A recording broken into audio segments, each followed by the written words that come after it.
नमस्कार दोस्तों, take ITM में आप सभी का फिर से स्वागत है। पिछले वीडियो में अपन ने बात किया था कि हम लोग कोर्स को आगे बढ़ाएं, उसके पहले इस बात पर चर्चा करें कि पढ़ाई कैसे की जाती है।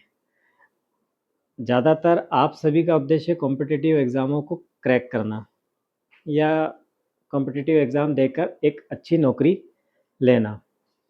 आईटीआई से संबंधित बहुत सारी ऐसी कंपनियां हैं, कुछ गवर्नमेंट की कुछ प्राइवेट, जो जॉब ऑफ़र करती है। ठीक है ना। मेनली हम लोग सभी लोग सरकारी के लिए तैयारी करते हैं। ठीक है, ज़्यादातर लोग। मैं खुद पीएससी से रिलेटेड हूँ और 20 साल से पीएससी में सर्विस कर रहा हूँ। तो इतना ही कहना चाहता हूँ कि कोई बहुत बड़ा काम नहीं है, बहुत इजीली आप किसी भी वैकेंसी को क्रैक कर सकते हैं, थोड़ा सा ध्यान रखें तो। आईटीआई आपने क्यों चूज़ किया ये तो मैं नहीं जानता हूँ, लेकिन जनरली आईटीआई वगैरह को चूज़ करने का ज़्यादातर लोगों का जो कारण है वो ये है कि कम समय के कोर्स में अच्छी जॉब अपॉर्चुनिटी उनको मिल जाती है। इसी बात को ध्यान में रखते हुए कोर्स भी डेवलप्ड है, देखा ही होगा आप लोगों ने, पढ़ते हो आप लोग तो। लेकिन एक समस्या यहाँ ये है कि हमें ये नहीं पता है कि कब, क्या और कितना पढ़ना है। आज हम उसी पे चर्चा करेंगे। मेरी ऑफलाइन जो क्लासेस होती है उसमें तो मैं बच्चों को उसी के लिए ग्रूम करता हूँ पहले, और शुरुआत के जो कोर्स स्टार्ट करने से पहले हम 10 से 15 दिन केवल उसी काम में देते हैं। लेकिन चूंकि हम लोग ऑनलाइन प्लेटफॉर्म पे काम कर रहे हैं तो इसलिए इतना लंबा समय तो यहाँ देना पॉसिबल नहीं है। पर भी मैं कुछ छोटे रूप में तरीके आपको बता सकता हूँ। आप प्रयास ज़रूर कीजिए, क्योंकि क्या है, हम लोगों की जो पढ़ने की टेंडेंसी है वो सब बदली हुई है। और ये बदली हुई ऐसे है कि हम लोग बचपन से ही उसी फॉर्मेट में चल रहे हैं। क्योंकि पढ़ाई के दो रूप होते हैं, एक पढ़ना और एक पढ़ना। तो ये जो पढ़ना होता है ना, ये बेसिकली वो होता है जो हमारी केवल साइकोलॉजी में बसा हुआ है कि किताब खोलो, खूब रटो, रटते जाओ, रटते जाओ, रटते जाओ, रटते जाओ। और फिर एक समय ऐसा आता है कि वो रटा हुआ एंड मोमेंट पे जब आप फाइनली किसी कॉम्पिटिटिव एग्ज़ाम में बैठते हो जाके, तो एग्ज़ाम एकदम से काम नहीं आता। उसके पीछे रीज़न ये है कि हम जो कोर्स पढ़ रहे हैं वो टेक्निकल कोर्स है, और ज़्यादातर चीज़ें एक दूसरे से क्लच है। क्लच इस तरह से है कि एक ही जैसे क्वेश्चन के बहुत सारे आंसर हो सकते हैं। आपको जब एग्ज़ाम देनी होती है या जब आप एग्ज़ाम में अपीयर होते हो तो वहाँ पर वो चीज़ों में डिफरेंस करना मुश्किल हो जाता है। जैसे कलर ब्लाइंडनेस, तो कलर ब्लाइंडनेस बेसिकली है क्या? जो कलर ब्लाइंड होता है तो उसके परसेंटेज होते हैं हालांकि, लेकिन मैं एक छोटे से फॉर्मेट में बताता हूँ कि जो कलर ब्लाइंड होता है बेसिकली वो एक ही कलर के बहुत सारे शेडो में अंतर नहीं बता पाता है। ठीक है। कुछ लोग कहते हैं कि उसको सिर्फ वाइट ही दिखता है, कुछ लोग कहते हैं ऐसा नहीं होता है। जनरली वो है कि वो एक ही कलर के बहुत सारे शेडो में अंतर नहीं कर पाता है, इसलिए वो बुक्स वगैरह नहीं पढ़ पाते उस तरह की। ठीक है, और इसलिए वो, है ना, कलर ब्लाइंड की श्रेणी में रखे जाते हैं। वैसे ही पढ़ाई के दौरान भी ऐसा ही होता है। अगर हम सिर्फ रटते हैं या हमारा उद्देश्य केवल और केवल किताबी ज्ञान अर्जन करने के बाद में डायरेक्ट कॉम्पिटिटिव एग्जाम में बैठ जाना है, तो जो एक ही क्वेश्चन के अलग अलग आंसर है उनमें विभेद करना, है ना, उनके लिए बहुत ज़्यादा टिपिकल हो जाता है। और ये केवल और केवल इसलिए होता है कि हमने जो शुरू से पढ़ाई को समझा है वो उस तरीके से नहीं समझा है जिस तरीके से एक्चुअली होना चाहिए। और ये बात केवल आप आईटीआई वालों पे लागू नहीं होती, ये हर उस व्यक्ति पे लागू होती है जो पढ़ रहा है और जो पढ़ने के बाद में एक, है ना, किसी जगह पर जाना चाहता है या अपना एक गोल है, उस गोल को अचीव करना चाहता है। ये उन सब लोगों पर लागू होता है। आप किसी भी ट्रेड से बिलोंग करते हो, किसी भी संकाय से बिलोंग करते हो, किसी भी कॉलेज स्कूल वगैरह से बिलोंग करते हो, ये सब पर लागू होता है। जैसे जैसे वीडियो में आगे बढ़ेंगे आपको ये चीज़ समझ में आएगी मैं ऐसा क्यों बोल रहा हूँ। पहले तो हम ये सोचे कि हमने पढ़ने के तरीके को डेवलप कैसे किया है। तो वो ऐसे है कि हमने पढ़ने शुरू से, बचपन से ही बात करते हैं अपन, कि हम बचपन में स्कूल में जाते थे, स्कूल वाले होमवर्क देते थे, हम घर आके होमवर्क करते थे। बेसिकली होमवर्क क्या है? होमवर्क कुछ नहीं है, उन्होंने जो बोला ये कर लेना, अपन ने घर आके वो कर लिया। उन्होंने बोल दिया कि ये कर लेना, हमने घर आके वो कर लिया, पर हमने क्या किया वो हमें पता नहीं। हमने जो किया उसके ऊपर हम बहुत ज़्यादा गंभीर नहीं है, क्योंकि हमको तो बोला गया कि ये कर लो, कर लिया। कुल मिला के ये है कि हमें घर से बाहर बोला गया कि एक गड्ढा खोद लो 3 फीट बाय 2 फीट का। अब ये गड्ढा क्यों खोदा हमने उसका कारण नहीं पता, पर हमको बोला गया था कि यार ये करना है तो हमने कर दिया। अब उसमें क्या करना चाहते हो आप, आपको पता ही नहीं है। बस वही बात होमवर्क में भी होती है कि स्कूल वालों ने बोल दिया कि ये पैराग्राफ है, ये पैराग्राफ है, यहाँ से उतार के इसको करके आ जाना, करके आ गए, हमें कुछ पता ही नहीं उस बारे में। ठीक है। सेकेंडरी स्टेज इसमें एक और होती है, ये जो ये है, ये सबसे टिपिकल है और ये मानसिक स्थितियों से खेलती है, वो स्थिति की मैं बात करने जा रहा हूँ। कि होता क्या है कि आप मान लो 2 या 3 दिन के लिए किसी वजह से स्कूल ना जा पाए, नहीं जा पाने की वजह से जब आप नेक्स्ट वर्किंग डे में जब स्कूल जाओगे तो आपका जो पेंडिंग वर्क है वो आप किसी से मांग कर लाओगे। लाने के बाद में उस पेंडिंग वर्क की वजह से जो कॉपी या किताब आप लेकर आए हो वो आपको पर्टिकुलर टाइम पर वापस करनी है। तो एक प्रेशर है दिमाग पर कि कल सुबह ये किताब हमको या कॉपी हमको वापस अपने फ्रेंड को देनी है। तो हम क्या करते हैं, पूरा मन लगाकर बैठते हैं। बैठने के बाद में हम क्या करते हैं, जो वर्क हम लेकर आए हैं उसको सामने रखते हैं, एक कॉपी हम अपने पास रखते हैं और उसके अंदर राइटिंग वर्क शुरू कर देते हैं। इस दौरान क्या होता है कि हम बहुत ज़्यादा उसमें डीपली घुस चुके होते हैं और यहीं पर क्या होता है, आपके पापा है ना, मान लो ड्यूटी से वापस, ऑफिस से अपने घर आ रहे हैं वापस, और आपकी मदर ने दरवाज़ा खोला, वो अंदर आए, तो जनरली होता ही है कि अंदर आए तो पानी लाओ, चाय लाओ, ये वो सब साउंड वगैरह बनाया उन्होंने। और फिर इसी दौरान क्या होता है कि मदर इस बात के लिए बोलती है कि देखो मेरा बेटा पढ़ रहा है तो आप शांत रहो। ठीक है। और हमें वो बात जो धीरे से भी बोली गई है ना तो हमें सुनाई देती है। जब हमारे कानों में ये बात जाती है कि मैं पढ़ रहा हूँ, अभी तक तो पढ़ नहीं रहा क्योंकि रोज़ तो हम डांट ही खा रहे हैं, पढ़ ले, ये कर ले, वो कर ले, लेकिन आज हम बहुत तल्लीनता से बैठे हैं। क्यों? क्योंकि हमको तो है ना कॉपी करना है और उसको जमा करना है। तो हमने सामने रखा, कॉपी कर रहे हैं, इधर मम्मी क्या बोल रही है कि बेटा मेरा पढ़ रहा है बहुत, है ना, तो आप डिस्टर्ब मत करो, टीवी मत चलाओ, आवाज़ मत बढ़ाओ, है ना, शोर मत करो, शांत बैठो। तो बच्चे के उस छोटे से मन पर एक प्रभाव पड़ा कि नहीं यार ये पढ़ाई है। अभी मम्मी ये नहीं सोच रही है कि बेटा तो मेरा कॉपी कर रहा है, और आप कॉपी भी ऐसे कर रहे हो कि सामने वाले ने जो लिखा है वैसा का वैसा उतार लेते हो। अगर मान लो उसने किसी चीज़ की स्पेलिंग ही गलत लिख दी तो आप वैसी की वैसी स्पेलिंग भी नीचे उतार लोगे, बिना ये सोचे समझे कि ये गलत है। क्यों? क्योंकि अभी पहला उद्देश्य है आपका किसी भी तरह से वर्क को कंप्लीट करना। इसी वजह से क्या होता है, साइकोलॉजिकल तौर, जब रोज़ दिन घर में ये बात हो रही है कि हमको ये बोला जा रहा है कि पढ़ ले, नहीं तो मार खाएगा, ऐसा होगा वैसा होगा, आपको नए नए नए डायलॉग मिलेंगे, उसके एवज में आज आपको ये मिला है कि भैया मेरा बेटा तो बहुत पढ़ रहा है। और जब ये बात मिली है आपको तो आपके छोटे से मन ने, दिमाग ने इस बात को दृढ़ता से अपना लिया है कि राइटिंग वर्क करना ही पढ़ाई है। आपको क्या समझ में आ रहा है वो मायने नहीं रखता है, आप सिर्फ पढ़ रहे हो वो मायने रखता है। और यही साइकोलॉजी लेकर आप पढ़ना शुरू करते हो, धीरे धीरे आगे बढ़ते हो। फलसफा ये होता है कि जब एग्ज़ामों के दिन आते हैं और एग्ज़ामों के दिनों में जब आपको कोई आके ये बोलता है क्यों तेरा ये टॉपिक हो गया है क्या, हाँ हो गया है, मेरा रफ कॉपी में लिखा हुआ है। बहुत ध्यान से सुनना, आपको समझ में आएगी मेरी बात कि हाँ हो गया है, मेरी कॉपी में लिखा हुआ है। ठीक है। सेकंड टाइम आपको तीसरे किसी ने पूछा कि तेरा फलाना टॉपिक हो गया है, बोला हाँ हो गया है, कहाँ लिखा है, अभी भी वही कॉपी में। और ऐसे करते करते हर एक चीज़ का जवाब आपके पास में होता है कि मेरी कॉपी में लिखा हुआ है। कभी आप ये नहीं कहते हो कि वो मेरे ब्रेन में लिखा है। एग्ज़ाम देने आप हॉल में जाते हो तो क्या कॉपी किताबें लेके जाते हो? नहीं, कॉपी किताबें आपसे छुड़वा ली जाती है। आजकल तो एग्ज़ाम हॉल तक, सेंटर तक ले जाने नहीं देते, पहले तो वो भी ले जाने देते थे। तो वो इसका तरीका ये था कि वो रूम के बाहर रखवा देते थे सब, आप जो भी लेके गए हो, है ना। सपोज़ करो आप खिड़की में बैठ के पेपर दे रहे हो और आपने जो कुछ भी पढ़ा है वो सब उस कॉपी में लिखा हुआ है, जैसे कि आपने खुद ही कहा कि हाँ मैंने किया है और उस कॉपी में लिखा हुआ है।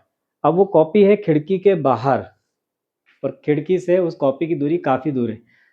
बाई लक ऐसा भी हो सकता है कि आप उसी खिड़की के पास बैठे हो, पर अब या तो ये है कि हवा चले और वही पन्ना निकले जो क्वेश्चन आया है, क्योंकि क्वेश्चन देख के आपके दिमाग में सबसे पहले यही सवाल आता है, यही जवाब आता है कि यार ये तो इसका आंसर तो उस कॉपी में लिखा हुआ है, लेकिन अब वो दिखे कैसे? ठीक है ना, हवा चले और वही पन्ना खुल जाए, और उसके बाद आपकी आई साइड भी उतनी अच्छी होनी चाहिए, इतनी स्ट्रांग होनी चाहिए कि आपको दिख जाए, तो ये संभव नहीं है। तो इसलिए मेरा कॉन्सेप्ट ये कहता है कि हम पहले तो अपनी साइकोलॉजी को तोड़ें कि कोई भी चीज़ लिखने के लिए नहीं होती है। जब तक आप अपने मन को इस बात के लिए प्रिपेयर नहीं करोगे कि हर चीज़ याद रखने के लिए आपका छोटा सा ब्रेन ही काफ़ी है, तब तक आप कुछ नहीं कर सकते हो, क्योंकि वो जो बचपन का कैडर चल रहा है आपका, कि मम्मी ने बोला था कि बच्चा बहुत पढ़ रहा है, जबकि बच्चा तो सिर्फ लिख रहा था और वो भी कॉपी कर रहा था, है ना? तब तक आपका मन कभी भी उस बात को एक्सेप्ट ही नहीं करेगा कि मैं पढ़ रहा हूँ। तो इसलिए मेरा पहला उद्देश्य यही है कि पढ़ाई के लिए आप सबसे पहले अपने मस्तिष्क को पूरी तरह से खाली कर लीजिए, उल्लू सारी चीज़ों को हटाकर, और इस साइकोलॉजी को चेंज कीजिए कि पढ़ना कॉपी में लिखना नहीं होता है। पढ़ना वो होता है जो आपको आता है, क्योंकि ये ब्रेन ही एक ऐसी चीज़ है जो आप परीक्षा हॉल में, एग्जाम हॉल में ले जाते हो। इसको चेक नहीं कर सकता कोई भी, क्योंकि ये अपने अंदर फिट है, ठीक है ना? और इसी को ले जाने के लिए परमिशन दी गई है आपको, ये ब्रेन को ही आप अंदर ले जा सकते हो। तो उसी ब्रेन में सारी चीज़ें भरो। हर चीज़ भरते ही ना अपन, बहुत सारी ऐसी चीज़ें हैं जो हमें याद नहीं रखनी चाहिए, लेकिन हम याद रखते हैं, ठीक है ना? तो इसीलिए सबसे पहला काम है, आप अपने ब्रेन को इस बात के लिए प्रिपेयर कीजिए कि पढ़ने का मतलब ये होता है कि आपको वो चीज़ें आपके ब्रेन में हो, ना कि किसी कॉपी या किताब में हो। अब ये होगा कैसे? तो ये होता ऐसे है कि बेसिकली क्या है, देखो आप सभी का मन कहीं ना कहीं विचलित है। आजकल तो एंड्रॉयड फ़ोन्स का ज़माना है, आईफोन वगैरह का ज़माना है। पहले तो ये भी नहीं था लेकिन फिर भी लोगों की ख्वाहिशें बहुत थी। तो यहाँ पर मैं एक बात बोलना चाहता हूँ कि जैसे हमारा ध्यान मोबाइल में बहुत अच्छे से लगा रहता है, हम बहुत डेडिकेट होते हैं किसी भी मोबाइल में रील वगैरह देखने के लिए। वैसे ही पढ़ाई भी एक बहुत विस्तृत चीज़ है, उसको बहुत आसानी से समझा जा सकता है, और बहुत मतलब आप इसको समझो कि अगर एक बार इसमें चले गए, डूब गए, तो आप वास्तव में मोबाइल वगैरह खुद ही छोड़ दोगे अपने हाथ से ही, ठीक है? इतने अच्छे और इतने इंटरेस्टिंग फैक्ट्स इसमें होते हैं। अब ये बात ये है कि इसको किया कैसे जाए? तो उसका सबसे पहला तरीका ये है कि हम अपने ब्रेन को किसी तरह से, है ना, हर चीज़ के लिए रोकें, प्रतिबद्ध करेंगे। जैसे आपने बोला ना कि लिखना ही पढ़ाई होती है, या लिख के ही पढ़ाई होगी, या कोई चीज़ किताब को खोज के या खोल के ही मिलेगी। तो वैसे ही आपके ब्रेन को इस बात के लिए भी इंडिकेट करना है कि जो भी चीज़ मुझे मिलेगी या जो भी चीज़ मैं खोजूँगा वो अपने पास ही रखूँगा ब्रेन में, ना कि लिख लूँगा। ठीक है ना? जैसे आपको किसी ने मोबाइल नंबर दिया, आपने फट से लिख लिया। पहले ऐसा नहीं होता था, आप पता करना आपके पेरेंट्स से। जब मोबाइल वगैरह का ज़माना नहीं था और टेलीफ़ोन से ही काम होते थे, तो लोगों को मह सालों पुराने बोले गए टेलीफ़ोन नंबर भी याद रहते थे, और आप खुद भी उस बात को फ़ील कर रहे होंगे कि ऐसा होता था। तो उसका सिर्फ़ एक ही कारण है कि आपकी एकाग्रता लेवल कितनी थी उस चीज़ को सुनने या पढ़ने के दौरान, और मन कितना खाली था।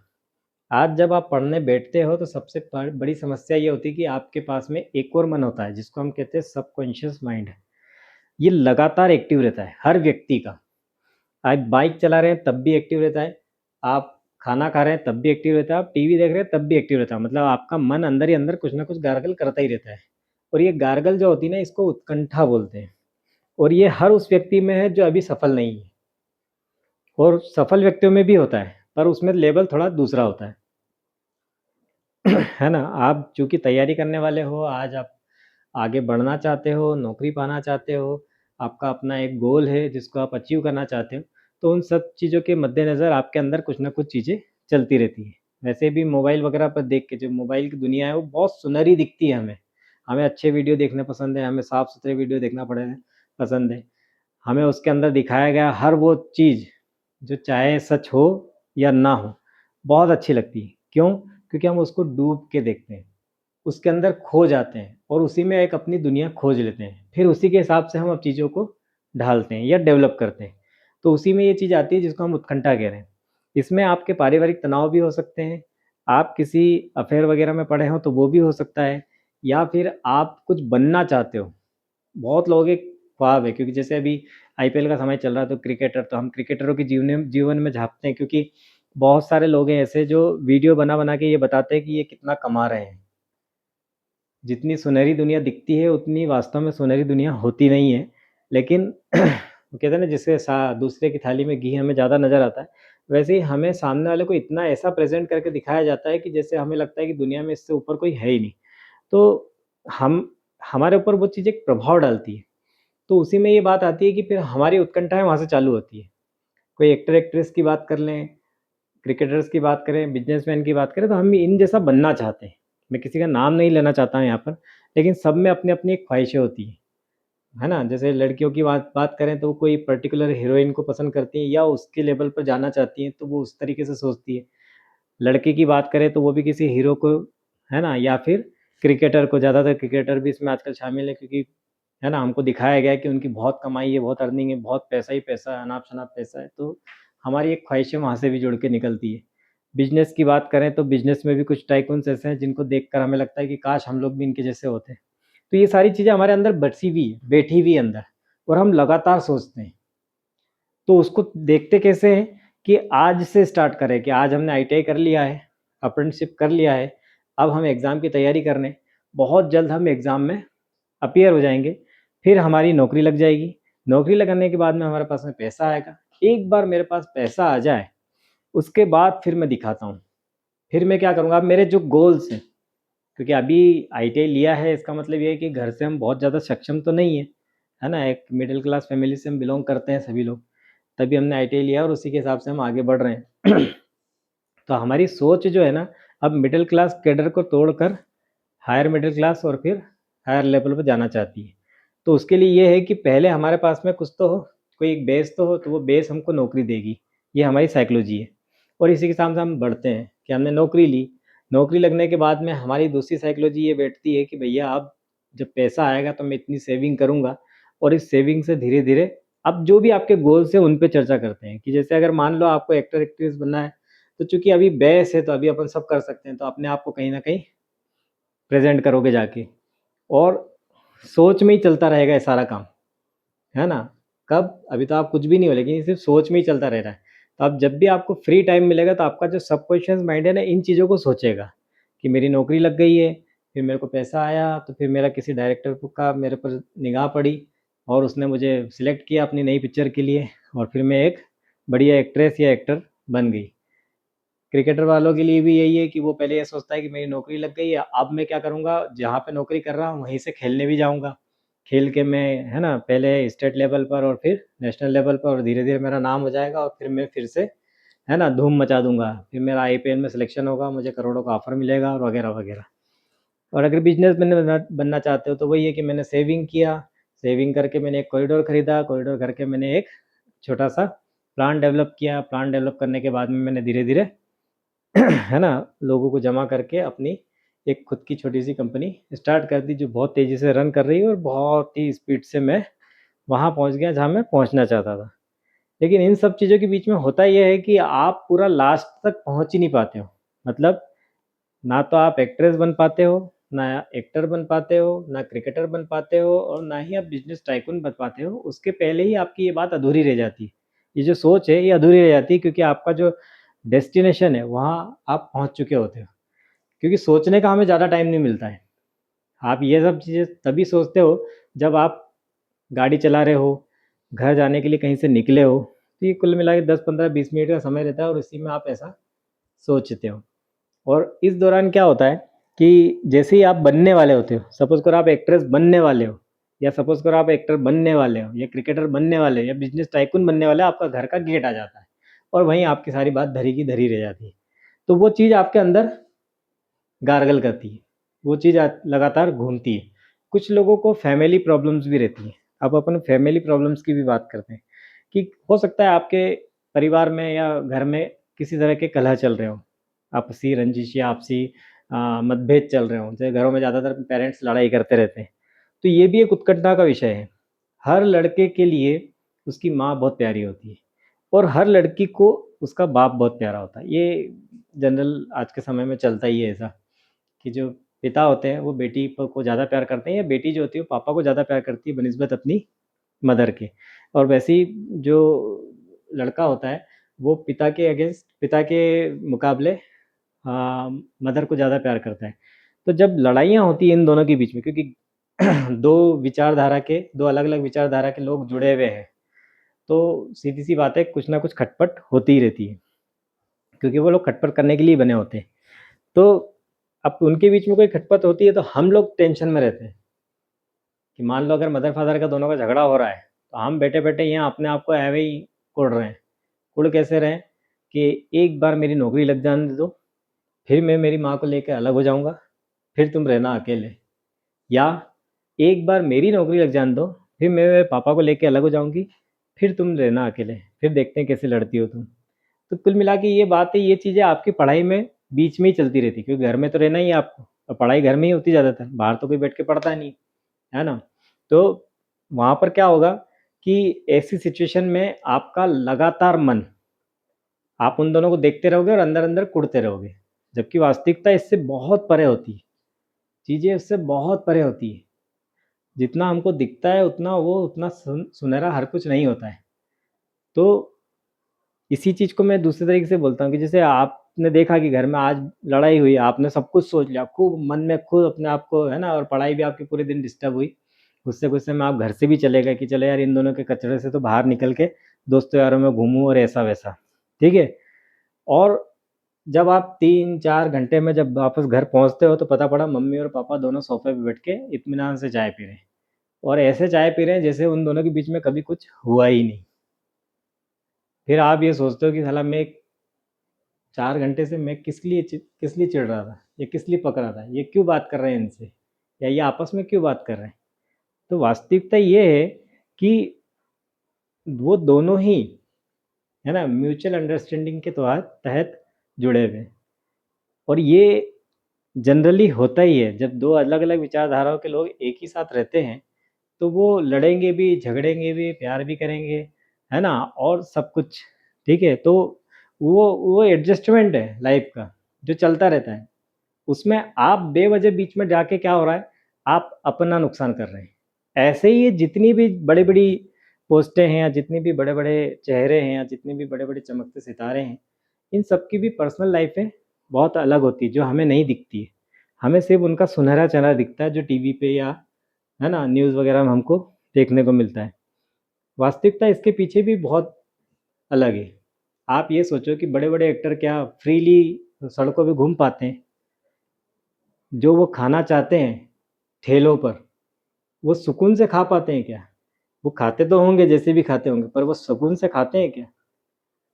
है ना? इन सब के पीछे कुछ ना कुछ लॉजिक होता है। जैसा हम सोचते हैं वैसा नहीं होता है कि हम बिल्कुल एकदम सुबह बहुत रईस और रिच पर्सन बन गए हैं, एकदम से घर के बाहर निकले और बाहें फैला के बिल्कुल जो है तो वातावरण का अनुभव कर रहे हैं या फेस कर रहे हैं उस चीज़ को। ऐसा नहीं है, ये उतनी फ्री लाइफ़ नहीं जी पाते, है ना? आप सोचो कि जितने भी बड़े एक्टर हैं, इनके घरों के बाहर ढेरों भीड़ लगी रहती है। पब्लिक घेरे ही रहती है इनको चारों तरफ से। तो क्या इनको अच्छा लगता होगा? वो ये सब चीज़ें कुछ समय के लिए बड़ी अच्छी लगती है कि लोग मुझे देख रहे हैं, मेरे आजू-बाजू बहुत सारे लोग हैं। लेकिन आपकी वो स्वतंत्र लाइफ़ नहीं रहती है, जैसी दिखती है। ठीक है ना? तो इसलिए इन सब का परिणाम आप जब तक नहीं जानोगे, तब तक आपको वहाँ तक पहुँचने की ख्वाहिशें, है ना, उत्कंठा के तौर पे आपके मन में बनी ही रहेगी, और ये चीज़ें आपको लगातार पढ़ाई से डिस्ट्रैक्ट करेगी।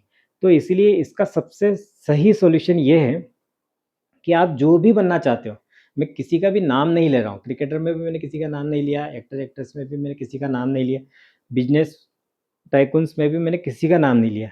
आप सब समझदार हैं, तो आप एक बार पहले ये सोचें कि इनकी पर्सनल लाइफ कैसी होगी और ये किस तरह से रहते होंगे, कितने खुश हैं, कितने दुखी हैं, ये भी एक बार सर्च कर लीजिए।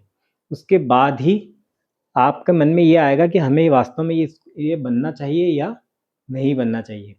तो वो तभी हो पाएगा जब आप खुद ही सोच के आगे ना बढ़ जाओ, और उसका सबसे बढ़िया तरीका है कि सबसे पहले आप अपने आप को टाइम दो। और ये टाइम कैसे देना है, आप कुछ मत कीजिए, आप दिन का एक पर्टिकुलर समय निर्धारित कीजिए, जिस समय आपको एकांत में बैठना है। ये बैठने का तरीका मैं बहुत डिस्क्राइब तरीके से बताने वाला हूँ, इसके लिए ध्यान से सुनना है इसको, कि आप एकांत में बैठें, घर का वो कोना पकड़ें जहाँ पर बहुत ज़्यादा लोग आते-जाते ना हों। आपका पढ़ाई का रूम हो सकता है, आपकी गैलरी हो सकती है, आपकी बालकनी हो सकती है, लेकिन ऐसी जगह हो जहाँ से आपको बाहर का वो वातावरण ना दिखे जिससे आपको मनोरंजन मिले। आप मोबाइल मत रखिए, कॉपी किताबें अपने पास मत रखिए, किसी प्रकार का रेडियो, ट्रांजिस्टर वगैरह इस तरह की चीज़ें अपने पास में नहीं रखिए। आप बैठिए केवल, और जो कुछ भी उत्कंठा के रूप में आपके मन में चल रहा है, इसमें सब चीज़ें शामिल है, ए टू जेड चीज़ें शामिल, बदला लेने की भावना से लेकर सारी चीज़ें शामिल हैं। कुछ बनना है, नहीं बनना है, क्या करना है, क्या नहीं करना है, वो सारी चीज़ शामिल है। आप एक लाइन से आखिरी तक सोच डालिए, ठीक है? बैठना कैसे है और कितनी देर बैठना है, तो वो भी एक बात बताता हूँ मैं आपको कि बैठना पहले ऐसे है कि पहले तो आप टाइम डिसाइड कीजिए, क्योंकि हम टाइम ही डिसाइड नहीं कर पाते हैं। वो कहते हैं ना कि काम कोड़ियों के नहीं है और फुर्सत घड़ियों की नहीं है, तो टाइम तो मेरे पास नहीं है। ये आप स्कूलों से चलो कि स्कूलों में जनरली सेशन चालू होते हैं जून से। जून से सेशन चालू होते हैं और मार्च, लगभग मार्च के आसपास ख़त्म होते हैं। हम जून में प्रण करते हैं कि मार्च में जो एग्ज़ाम होने वाली है, जो फाइनल एग्ज़ाम होती है, उसमें हम टॉप करेंगे। तो उसके लिए क्या करना होगा? उसके लिए करना ये होगा कि हमें जून से ही अच्छी पढ़ाई करनी होगी, ठीक है? लेकिन जून में जैसे ही आते हैं तो पता पड़ता है कि बारिश का मौसम है, नया-नया स्कूल है, सोंधी-सोंधी किताबों की महक है, तो अभी कौन गधे पढ़ते हैं अभी तो, अभी कौन पढ़ेगा? थोड़ा 1 आध महीने बाद, अभी तो स्कूल में आए हैं, पहले समझ लें नई क्लास कैसी है, बच्चे कैसे हैं, दोस्त कैसे मिले हैं, कहाँ बैठने को मिलेगा, हमारा सीटिंग अरेंजमेंट क्या है, वगैरह-वगैरह, ये सब चीज़ों में 1 महीना निकल जाता है। जुलाई आते-आते थोड़ा-सा, है ना, माहौल में और थोड़ा-सा परिवर्तन आता है कि बारिश तेज़ हो गई है। तेज़ हो गई तो अब सुनहरे मौसम में फिर से वही बात है कि बारिश के मज़े लेना है पहले तो, ठीक है ना? किताबें अभी तो कवर चढ़ रही हैं या चढ़ चुकी हैं, तो अभी तो सारी किताबों के सारे पन्ने देखे जाएँगे बस, है ना? प्यार-प्यार से खोले जाएँगे ताकि पिता किताबें बिगड़ ना जाएँ। समय और आगे बढ़ता है, तो फिर सबसे पहले 15 अगस्त, तो ये भी एक सेलिब्रेशन होता है हमारे लिए, क्योंकि स्कूल में छुट्टी, और स्कूल में कुछ ना कुछ, है ना, मतलब उसको फैंसी ड्रेस कॉम्पिटिशन या इस तरह की कोई कॉम्पिटिशन वगैरह में अपन ने पार्ट ले लिया, तो अपना उसमें काम चल रहा है, तो अभी अपन पढ़ाई नहीं कर सकते हैं। आगे बढ़ते हैं तो गणेश जी बैठ जाएंगे, गणेश जी हो गए तो फिर नव दुर्गा, तो अभी इन समय में कौन पढ़ता है? तो इनमें तो मूर्ख ही पढ़ते हैं बस। ये हमारी साइकोलॉजी है जो हम चलते हैं, और ले दे के आपका मिड टर्म आ जाते हैं। जब मिड टर्म आ जाते हैं तो अपन सोचते हैं कि यार अभी तो जैसे तैसे निकाल लो, है ना, फिर आगे देखेंगे। मिड टर्म क्लियर करते करते दिवाली आ जाती है, तो दिवाली में फिर घर की साफ़ सफाई और ये वो सब, तो उसमें भी अपनी पढ़ाई कोई विशेष हो नहीं पाती, क्योंकि अपन सोचते हैं कि यार अभी दिवाली है, अच्छे से सेलिब्रेट कर लो, नए कपड़े मिलेंगे, नए पटाखे और ये वो सब फलाना ढिमका, ठीक है? और आपका समय दिवाली का भी क्रॉस हो जाता है। दिवाली क्रॉस होते ही, जैसे ही वो क्रॉस होगी तो सेलिब्रेशन आ जाता है क्रिसमस का, क्योंकि आजकल सभी लोग मनाते हैं। ज़रूरी नहीं कि आपको उसमें क्रिश्चियन होना ही ज़रूरी है, जनरली सभी लोग उसमें इन्वॉल्व हो जाते हैं। फिर क्रिसमस की छुट्टियाँ, तो क्रिसमस की छुट्टियाँ हैं तो कहीं न कहीं घूम लें तो फिर उसमें साथ याद आता है कि भैया हमारा तो, है ना, न्यू ईयर भी आने वाला है। अब न्यू ईयर में हम एक प्रण करते हैं कि नहीं यार, मार्च में अब एग्ज़ाम है, तो जनवरी तो अब भाई अपनी है, भाई के अलावा किसी की नहीं है। अब भाई जो मेहनत करेगा तो उसका परिणाम सीधा मार्च में दिखेगा। तो जनवरी, 1 जनवरी मैं हूँ और मेरी बुक्स हैं। सब पढ़ डालूँगा, कुछ भी छोड़ूँगा नहीं। लेकिन होता ये है कि जैसे ही जनवरी, क्योंकि अब नया साल है, तो नए साल के पहले दिन कौन पढ़ता है?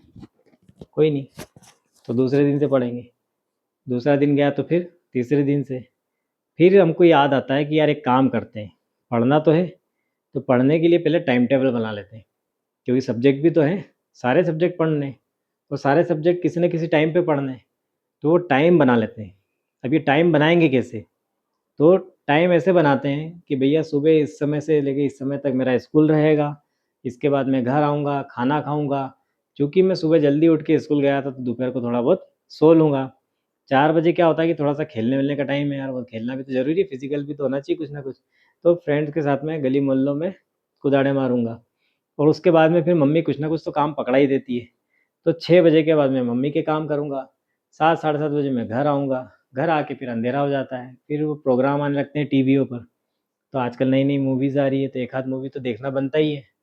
जैसे-तैसे रात के 10 बज जाती है, सवा 10 होते हैं, हमें नींद आने लगती है और फिर हम सो जाते हैं। अगले दिन फिर वही, तो जो टाइम है वो तो हम निकाल ही नहीं पाए। जब निकाल ही नहीं पाए तो टाइम टेबल क्या बनेगा, ठीक है? ऐसे कर के आपका पूरा जनवरी निकल जाता है। जनवरी निकली तो फिर फरवरी आ जाता है। फरवरी में ज़्यादातर मिड में ही आपकी एग्ज़ाम स्टार्ट हो जाती है। पर वो है कि जैसे अब मान लो 15 तारीख अपन एक रैंडम डेट ले रहे हैं कि 15 तारीख को आपकी एग्ज़ाम स्टार्ट होने वाली है। तो फरवरी का जो 15 दिन है शुरू के, अपन सिर्फ़ इसी में लगे रहते हैं कि अब मेरे को हर चैप्टर को एक-एक बार पढ़ना ज़रूरी है, पर पढूँ क्या? कौन-सा चैप्टर? पहले तो मैंने टाइम ही नहीं बनाया है, फिर टाइम टेबल नहीं बनाया है। ये दोनों चीज़ तो पहले ही स्किप हो चुकी है अपनी। अब थर्ड है कि रैंडम चैप्टर उठाओ और पढ़ना शुरू करो। और जो आदमी जून में ये बोल रहा था कि मैं इस साल टॉप करके ही छोड़ूंगा, अब ले दे के इस पर आ गया कि किसी तरह से पास हो जाऊं, बस ये साल मेरा निकल जाए तो नेक्स्ट ईयर तो बोर्ड है, तो फिर तो मैं छोड़ूंगा ही नहीं। जून से ही जो बैठूंगा भाई, तो फिर सीधा टॉप करके ही बाहर निकलूंगा, देश में अपना नाम होगा। और अगले साल फिर वही नियति होती है, हम वहीं से स्टार्ट होते हैं। और तो कुल मिला के ये वो बात है जिसमें हमने कहा कि काम कौड़ियों की नहीं है और फुर्सत घड़ियों की नहीं है। हमारे पास में टाइम नहीं है, क्यों? क्योंकि हम खुद से ही टाइम नहीं निकालना चाहते हैं। तो इसीलिए जो मैं अभी कहा आपको कि आप कहीं एक जगह बैठिए, तो उसके लिए टाइम निकालने के लिए पहले अपने आप को बाउंड करना पड़ेगा। आपको एक वादा अपने आप से करना पड़ेगा कि मैं यहाँ बैठूंगा, हर हाल में बैठूंगा। और ये बैठना वैसे होगा कि जो टाइम आप डिसाइड करोगे, जो भी टाइम, ठीक है ना? मान लो रात को 8 बजे करो, रात को 6 बजे करो, शाम को करो, जहाँ जहाँ जहाँ आपको टाइम मिलता है वो टाइम आप सेट करो। उस टाइम को आपको वो सनक होनी चाहिए जो एक ड्रिंकर में होती है।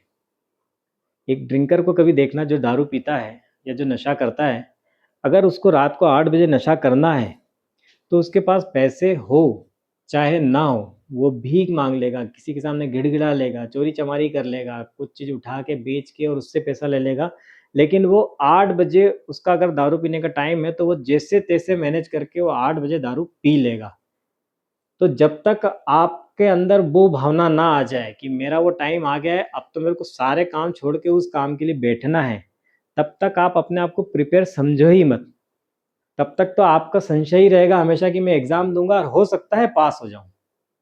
लेकिन अगर आपको वास्तव में पास होना है तो आपको वास्तव में मेरी बात को ध्यान से समझना होगा और उसके लिए प्रिपेयर करना होगा अपने आप को। और वो तभी संभव है जब आप अपने आप को टाइम दोगे और आप एक निर्धारित टाइम पर इस काम को करोगे जो मैं कहने जा रहा हूँ आपको। कि सपोज़ करो आप उस लेवल तक पहुँच गए कि हाँ, आपने 8 बजे का टाइम डिसाइड किया है और पौने 8 बजे आप मार्केट में हो और अचानक आपने घड़ी देखी और आपके दिमाग में आ रहा है नहीं मेरे को बैठना है। तब आप समझो कि हाँ, अब मैं पढ़ने के लिए पूरी तरह से तैयार हूँ। तब तक आपको खाली ही बैठना है। खाली मीन्स बिल्कुल खाली। ना आपको कॉपी किताबों का यूज़ करना है, ना ही आपको किसी प्रकार के मनोरंजन का साधन यूज़ करना, ना ही मोबाइल लेके, नहीं तो पता पड़ा मोबाइल लेके बैठ गए और रील्स देख रहे हो।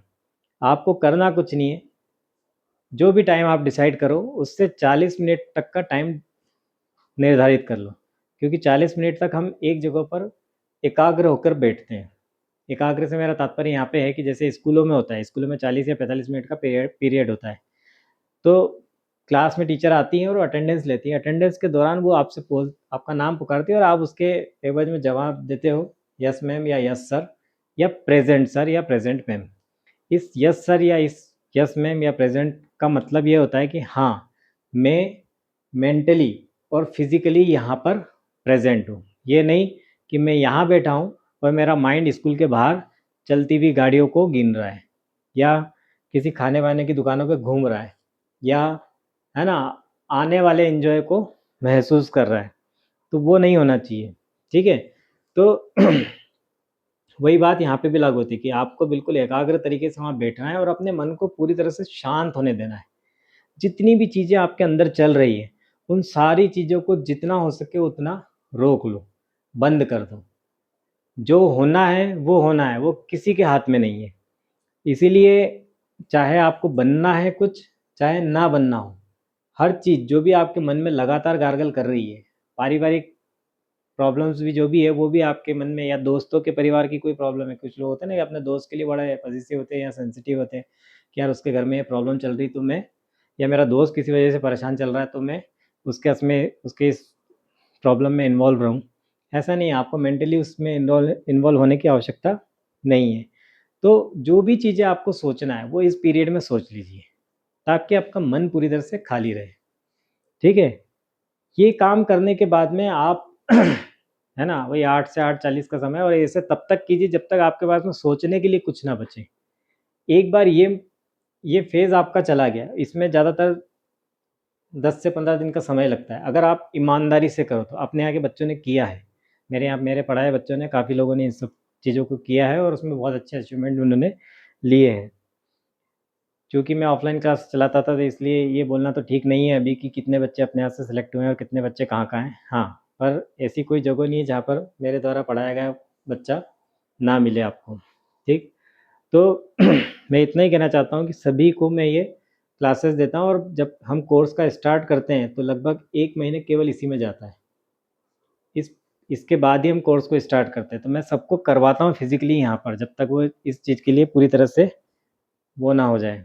ठीक, तो आपको मैं शॉर्ट में ही बता रहा हूँ क्योंकि वीडियो अपना बहुत ज़्यादा बड़ा बना नहीं पाते हैं अपन, तो इसीलिए मैं इस वीडियो को जो है शॉर्ट में सारी चीज़ें स्किप कर रहा हूँ। बहुत सारी चीज़ें मैंने बीच में से स्किप कर दी है जो मुझे बोलना था लेकिन मैं नहीं बोल रहा हूँ।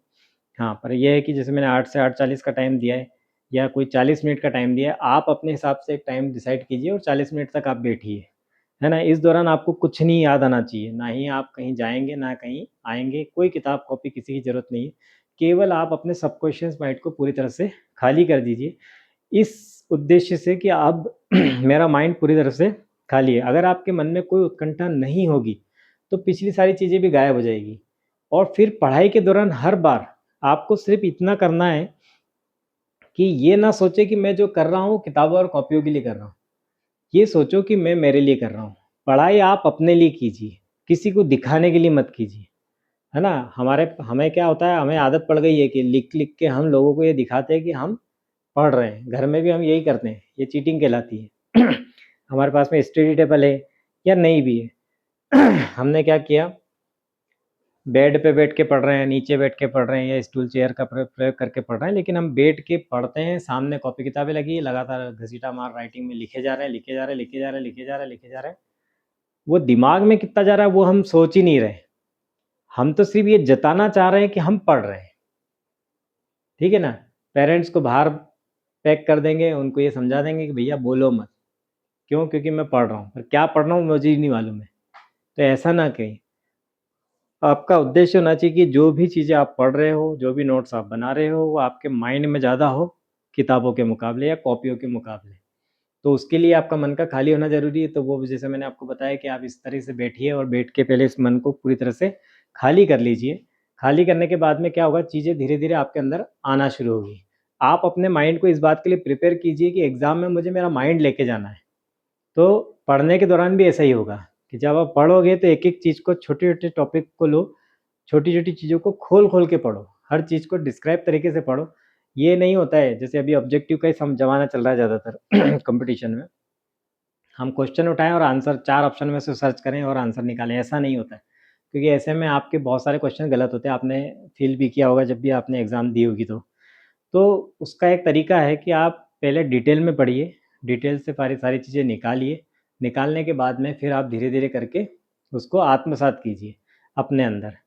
नॉलेज होना ज़रूरी है, पर नॉलेज का ओवरलैप होना ज़रूरी नहीं है। तो नॉलेज का ओवरलैप तभी होता है जब हम चीज़ों को बहुत सारी मात्रा में अलग-अलग जगहों पर, अलग-अलग स्थानों पर, अलग-अलग कॉपियों में, अलग-अलग किताबों में ढूँढने जाते हैं। ऐसा नहीं है। आपको कोई चीज़ ढूँढनी है ना तो वो एक पर्टिकुलर किताब में भी मिल जाएगी, अगर आप सही तरीके से पढ़ोगे तो। लेकिन आपको नहीं चाहिए और नहीं लेना चाहते हो, तो आप हज़ारों किताबें भी खोल के बैठोगे तो भी आपको काम की चीज़ें नहीं मिलेगी।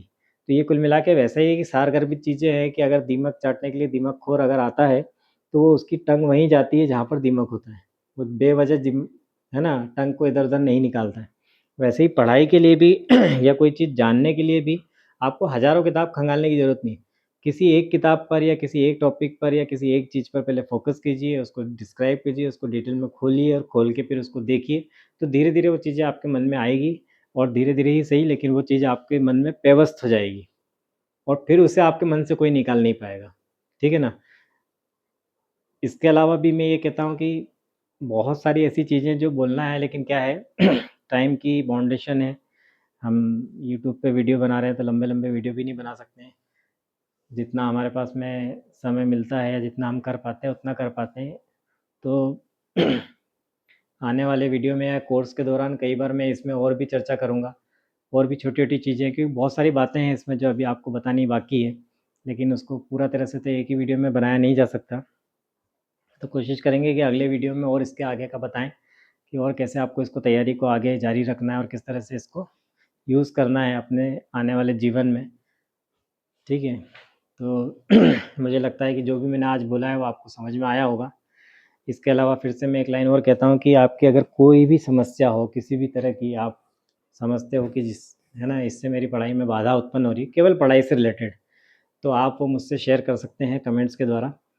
तो मैं आपके कमेंट्स का इंतज़ार में रहूँगा। इसी के साथ आज की क्लास यहीं समाप्त की जाती है।